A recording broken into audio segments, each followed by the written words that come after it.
l'exercice numéro 8. Donc c'est l'étude d'une figure mathématique qui s'appelle le flocon de Van Kock. Afin de construire la courbe fractale ci-après, appelée flocon de Van Kock, on effectue à chaque étape le même programme de construction. On partage chaque segment en 3 parties égales et on remplace le segment du milieu par un triangle équilatéral dont on efface une base. On obtient alors la construction complète du flocon où l'étape 1 représente le triangle équilatéral. C'est un exercice qui n'est pas facile, il fait intervenir les notions de récurrence, de suite géométrique, de limite et un petit peu de géométrie. Un petit mot sur les fractales. Donc, une figure fractale est un objet mathématique qui présente une structure similaire à toutes les échelles. Imaginons sur cette figure que je veuille faire par exemple un zoom, eh bien j'observerai une figure qui aura exactement la même géométrie, la même structure mathématique.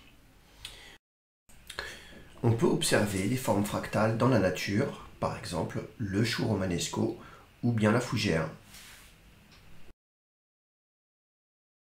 Alors revenons à notre problème ici, donc on note C indice n, le nombre de côtés du flocon à l'étape n. Alors ce qu'il faut comprendre ici, ça va nous aider pour la suite. On écrit C0 égale à 1, c'est un segment. C1, c'est le nombre de côtés d'un triangle équilatéral, eh bien ça va être 3. Et ensuite, pour n en entier supérieur à 1, à chaque fois qu'on veut déterminer le nombre de côtés d'un flocon à l'étape n plus 1, eh bien on regarde le nombre de côtés d'un flocon à l'étape n et on va multiplier ce nombre de côtés par 4. Parce que chaque côté va donner naissance à 4 nouveaux côtés qui vont être plus petits. Donc on écrit donc C1 égale à 3, C2 égale à 3 fois 4, 12, et C3 est égal à 12 fois 4, 48. Chercher une relation entre Cn et Cn plus 1 et la démontrer. Ce que j'ai démontré ici, c'est que Cn, c'est C1 multiplié par 4 à la puissance n-1. Je vais faire cette démonstration par récurrence, et j'aurai directement les réponses aux questions B et C. Parce que ici, si je sais que Cn est une suite géométrique de raison 4, eh bien je connais la relation entre Cn plus 1 et Cn, c'est Cn plus 1 est égal à 4 fois Cn.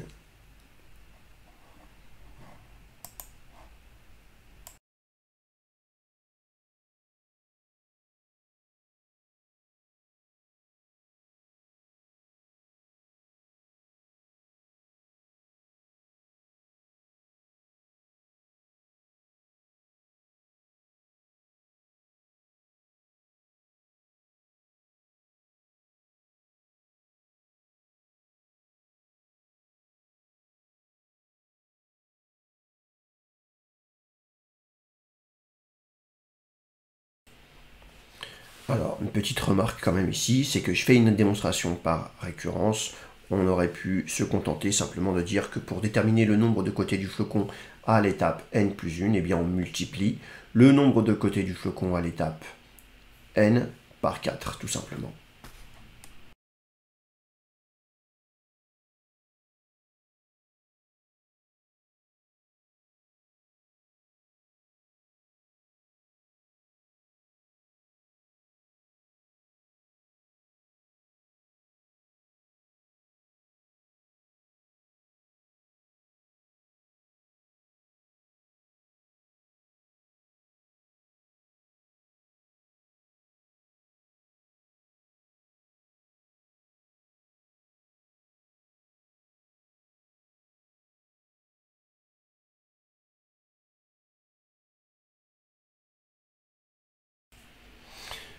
Alors, donc, on passe au deuxièmement, le périmètre du flocon. Alors, on note Ln, la longueur du segment à l'étape n, exprimer Ln plus 1 en fonction de Ln, et en déduire que la suite Ln est géométrique. Alors, on a immédiatement, bien sûr, Ln plus 1 est égal à Ln sur 3. Donc, Ln est une suite géométrique de premier terme L1 et de raison 1 tiers.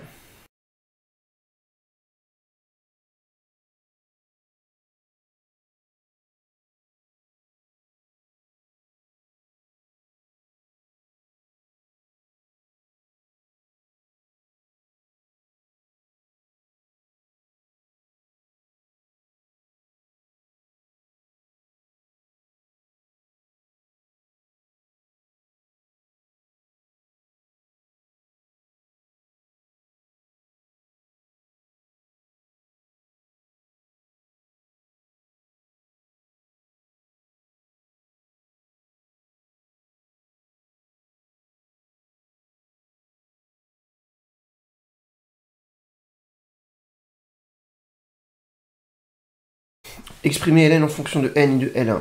Alors on sait que Ln est une suite géométrique de premier terme L1 et de raison 1 tiers. Attention, on part de L1. Du coup, Ln est égal à 1 tiers le tout à la puissance n-1 multiplié par L1.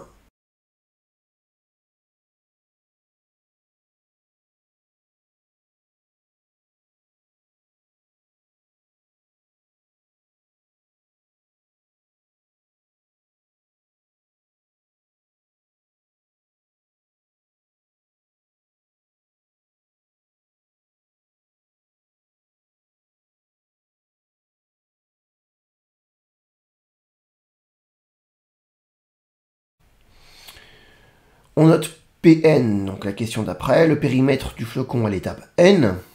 Là, on sait exprimer le nombre de côtés du flocon à l'étape n en fonction de n. C'est Cn. Et on sait exprimer donc la longueur de chacun des côtés du flocon à l'étape n, Ln. Donc du coup, le périmètre, ça va être donc le produit du nombre de côtés du flocon à l'étape n par la longueur de chacun des côtés. Donc c'est n fois Ln.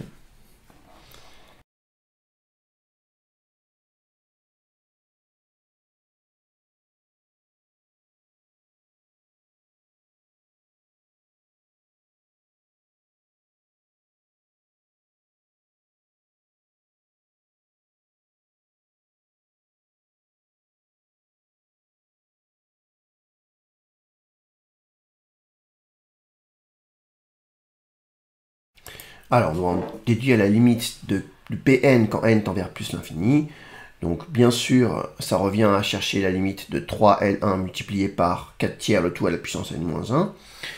Et là, on va se servir d'un résultat du cours sur les suites géométriques. C'est que si on a une suite géométrique de raison Q avec Q strictement plus grand que 1, eh bien, cette suite tend vers l'infini. Donc ça signifie que cette suite, elle tend vers l'infini, puisque 4 tiers est plus grand que 1 strictement.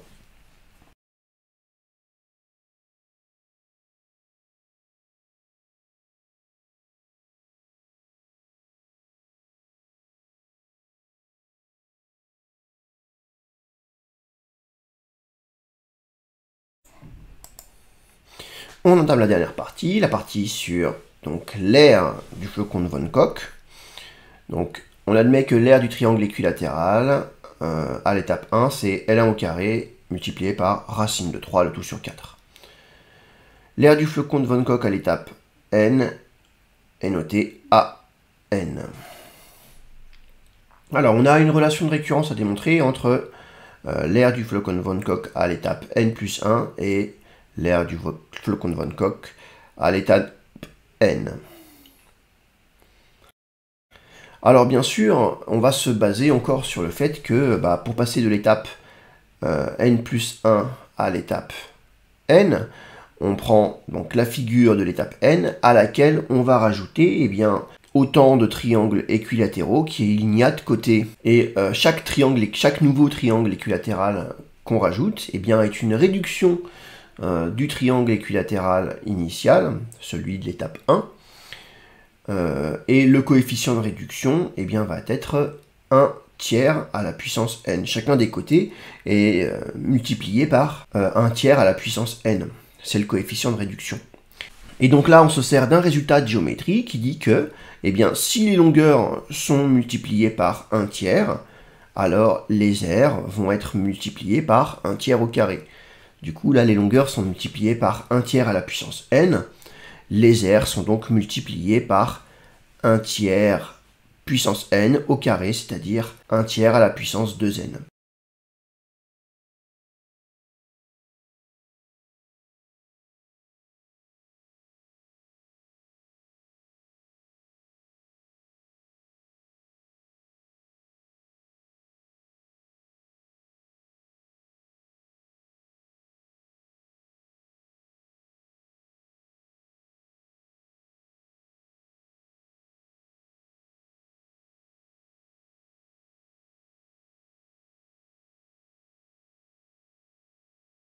Donc l'aire du flocon à l'étape n plus 1, c'est AN plus le nombre de triangles équilatéraux qu'on doit rajouter, c'est-à-dire le nombre de segments Cn, multiplié par l'aire de chacun de ces triangles équilatéraux, va être 1 tiers à la puissance 2n, multiplié par l'aire du triangle initial, c'est-à-dire A1.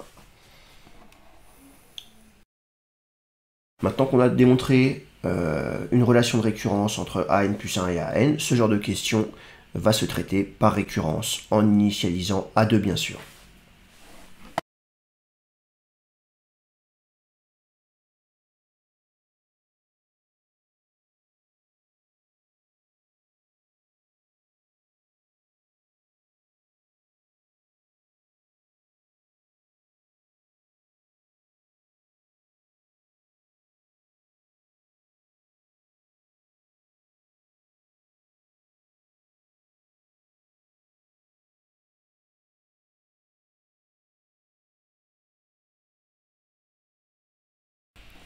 Pour montrer cette propriété pour n égale 2, on va réutiliser la question précédente. A2, c'est simplement A1 plus A1 divisé par 9 multiplié par 3.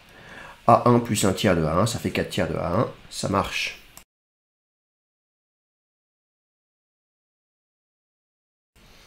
Alors là, on suppose qu'il existe un entier supérieur ou égal à 2 pour lequel la propriété est vraie. Et donc on va remplacer, on repart de la question précédente. Donc AN plus 1 est égal à AN plus Cn sur 3 puissance 2n A1. Et on remplace AN par donc, notre hypothèse de récurrence. C'est-à-dire AN est égal à A1 plus A1 sur 3 fois la somme pour k allant de 0 à n-2 de 4 sur 9 à la puissance k.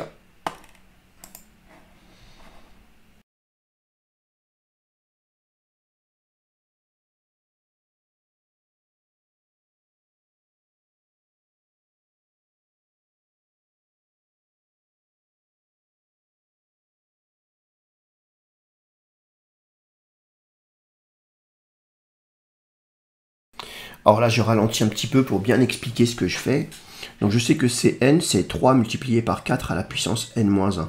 Mais comme je veux l'inclure dans la somme, donc ce que je fais, c'est que je factorise par A1 sur 3. Donc c'est pour ça que je me retrouve avec 3 au carré multiplié par 4 à la puissance n-1, donc sur 3 à la puissance 2n.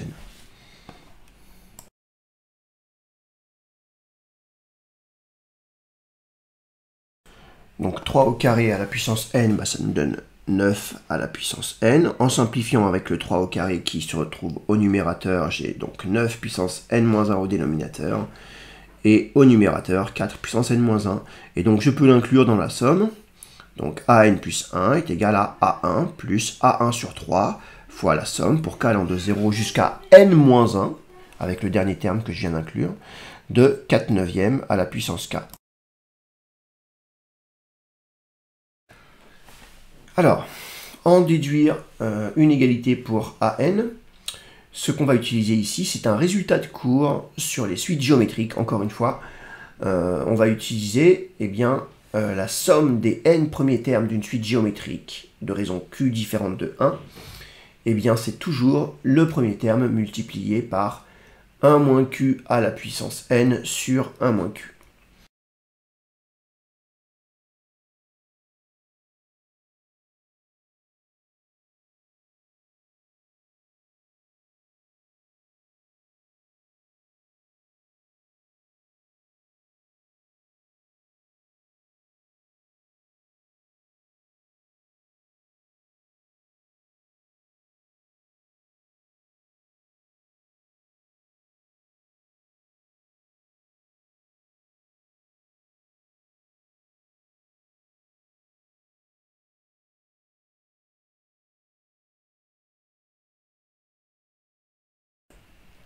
Alors, ce qui nous fait penser à utiliser ce résultat, c'est que quand on regarde l'expression de AN, on se retrouve avec la somme pour k allant de 0 à n-2 de 4 neuvièmes à la puissance k.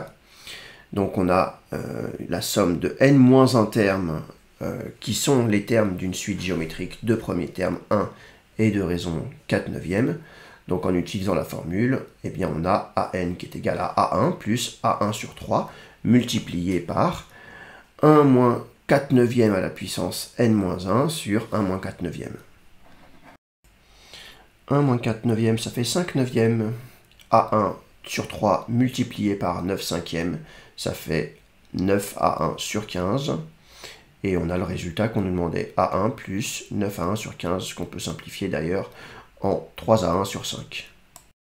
Alors, c'est la dernière question. On doit en déduire la limite de la suite AN et en déduire un résultat surprenant. Donc là, encore une fois, on va utiliser donc la limite d'une suite géométrique. Et on sait que cette limite est nulle quand bien, la raison est strictement supérieure à moins 1 et inférieure strictement à 1.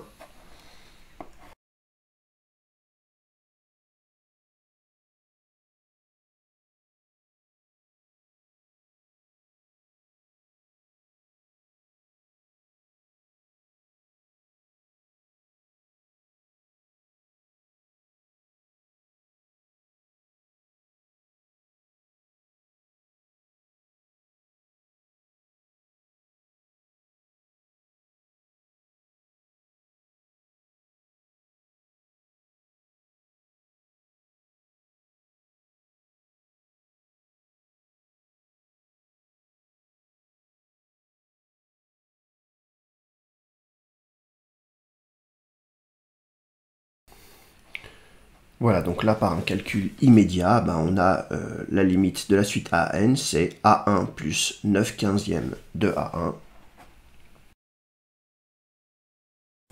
Ce qui est surprenant dans ce résultat, c'est que, on a démontré dans la deuxième partie qu'au passage à la limite, le périmètre tendait vers l'infini.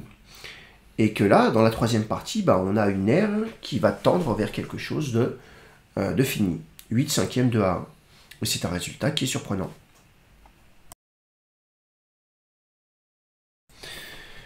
Alors, donc je propose ici un petit algorithme qui permet de dessiner le flocon von Korr. Ce qui est intéressant dans cet algorithme, c'est qu'il est récursif.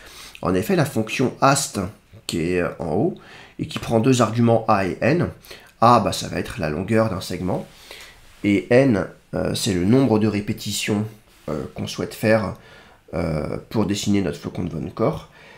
Eh bien, il est récursif. Vous voyez que dans l'algorithme, dans la fonction, cette fonction s'appelle elle-même. Voilà. Je ne rentre pas plus dans le détail, je vais le tester.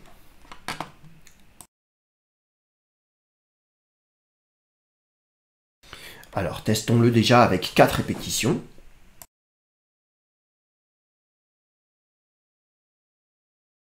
Voilà, là on obtient assez rapidement notre flocon de von Korr.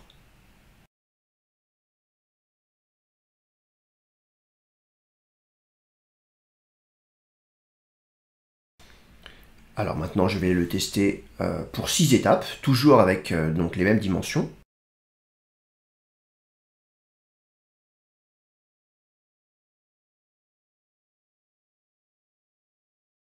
Voilà, et là on voit quand même que c'est vraiment beaucoup plus long et que j'ai dû passer en accéléré pour pouvoir avoir assez rapidement notre flocon complet.